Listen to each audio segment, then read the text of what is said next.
If you possessed a time machine and could travel to any moment in the past, there is one specific year you must avoid at all costs. It is not 1347, the year the Black Death arrived in Europe. Nor is it 1918, the height of the Spanish flu pandemic.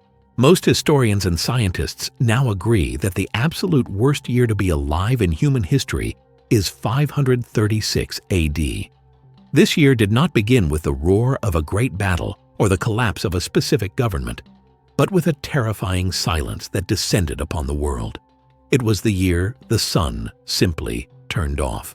For 18 agonizing months, a mysterious dry fog settled over the planet, plunging Europe, the Middle East, and Asia into a perpetual suffocating twilight that turned summer into winter and day into night. The sun, usually the source of all life and warmth, was reduced to a pale bluish disk that cast no shadows even at high noon.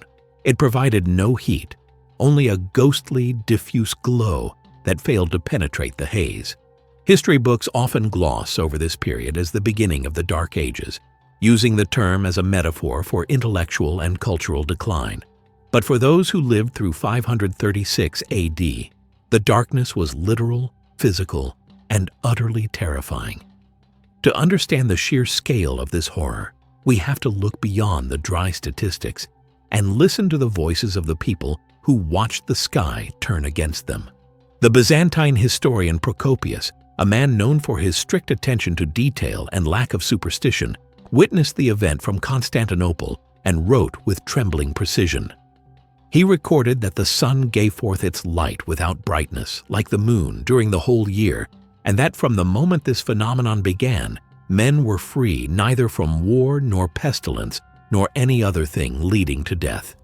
In Italy, the Roman statesman Cassiodorus, serving the Ostrogothic king Theodoric, wrote a desperate letter to his provincial officials trying to explain the chaos that had engulfed the land. He described a summer without heat where the seasons seemed jumbled together into one long, gray stagnation.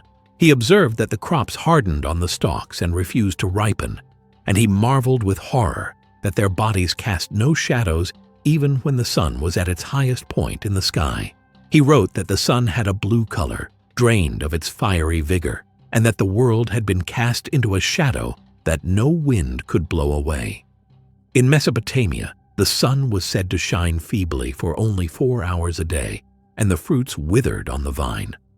The Chronicle of Michael the Syrian records that the wine tasted like urine because the grapes could never mature without sunlight. This was the veil of dust, a suffocating shroud that turned the vibrant classical world into a gray, dying wasteland where the simple act of growing food became impossible. But the most chilling echo of this catastrophe comes from the far north in Scandinavia. This era coincides perfectly with the Norse myth of the Fimbulwinter, the great winter that is said to precede the end of the world, Ragnarok. The myth describes 3 devastating years of winter with no summer in between, where the sun is swallowed by a wolf and brothers turn on brothers for food. Archaeological evidence from Sweden confirms that this wasn't just a story told around the fire, it was a traumatic cultural memory of a real event. In the region of Uppland, excavations reveal that nearly 75% of villages and farms were abandoned during this exact window. The forests grew back over the fields, claiming the land of the dead. The elites, terrified that the gods had forsaken them, buried their gold in desperate ritual sacrifices, hoping to buy back the sunlight. We have found these hoards, known as gold bracteates, buried in the soil, payments made by a desperate people to gods who refused to answer. The darkness was only the beginning of the nightmare. As the sun's energy failed to reach the surface of the earth, the planet began to freeze. Summer temperatures in Europe plummeted by up to 2.5 degrees Celsius, initiating the coldest decade in the last 2,300 years. In an agricultural world dependent on the rhythm of the seasons, this was a death sentence. The Irish Annals of Ulster contain a stark 3-word entry for the years 536 to 539, failure of bread. This simple phrase hides a horrific reality of mass starvation where entire communities simply ceased to exist because the grain rotted in the fields. The dry fog respected no borders and recognized no kings. Half a world away, the Chinese chronicle known as the Nan Shi reported that yellow dust rained from the sky like snow, likely volcanic ash falling thousands of miles from its source. The cold was so intense that snow fell in August in the chaotic Northern Wei dynasty, killing the harvest instantly. The resulting famine was so severe that reports suggest 70 to 80% of the population in some northern provinces died or were displaced. The lack of food destabilized the geopolitical order, causing the dynasty to collapse and splitting China into warring factions. On the vast Asian steppes, the impact was ecological and then military. The extreme cold reduced the pasture biomass, starving the horses of the nomadic tribes who relied on the grass to fuel their cavalry. Driven by hunger and the need for survival, the Avar warriors were forced to migrate westward, triggering a domino effect of tribal collisions. They pushed other tribes out of their way, creating a wave of migration and warfare that would eventually smash against the gates of the Roman Empire. The world was cold, hungry, and on the move, and no wall was high enough to keep out the desperation that the climate had unleashed. This catastrophe forces us to ask a difficult question about our own resilience in the face of sudden environmental collapse. If a volcanic winter happened today and the global supply chain shattered overnight, where would you place your trust? Would you rely on global government aid to save you? Or would you rely on local community and self-sufficiency? I want to know where you stand. Pause the video right now and comment the word global or the word local below. I want to see how prepared we really are for a world without the sun. For centuries, the cause of this darkness was a matter of intense debate. Was it a comet passing too close to the Earth? A massive asteroid impact? A cloud of interstellar dust? The answer was finally found, not in ancient scrolls, but locked in the ice. In 2018, a team led by historian Michael McCormick and glaciologist Paul Majewski analyzed deep ice cores from the Swiss Alps and Greenland using ultra-high-resolution laser technology. They sliced the history of the world into slivers thinner than a human hair, allowing them to read the chemistry of the atmosphere week by week from 1,500 years ago. What they found was definitive and terrifying. They discovered microscopic shards of volcanic glass, known as cryptotephra, dating precisely to early 536 AD. This was the smoking gun of a cataclysmic eruption in the Northern Hemisphere, likely in Iceland or perhaps North America. This explosion was powerful enough to eject millions of tons of ash and sulfur dioxide directly into the stratosphere. Once there, the sulfur reacted with water vapor to form a sulfuric acid aerosol veil. This veil didn't block the light entirely, but it scattered it, reflecting the sun's heat back into space and bathing the Earth in a cold, diffuse glow. But the ice revealed an even darker truth. This wasn't a single event. It was a triple punch that hammered the planet into submission. The ice cores revealed that just as the atmosphere began to clear 4 years later, a second, even larger eruption occurred in 540 AD. Geologists have identified this second monster as the Ilopango volcano in what is now El Salvador. This was a VEI 7 eruption, a super-colossal blast known as the Tierra Blanca Joven eruption. It was more powerful than Mount St. Helens or Krakatoa, devastating the local Maya populations and injecting a fresh, massive load of sulfates into the global atmosphere.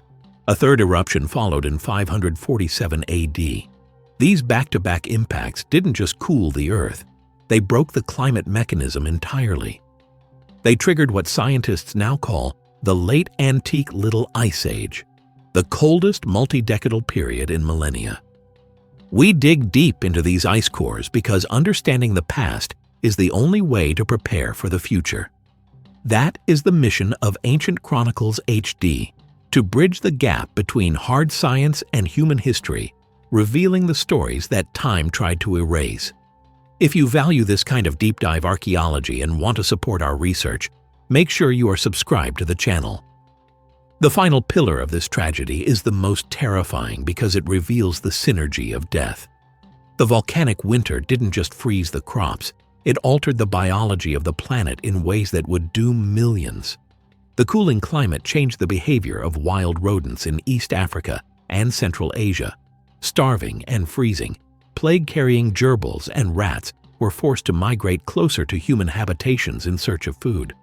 In 541 AD, just as the atmosphere was beginning to clear from the second eruption, Yersinia pestis, the bubonic plague, arrived in the Mediterranean.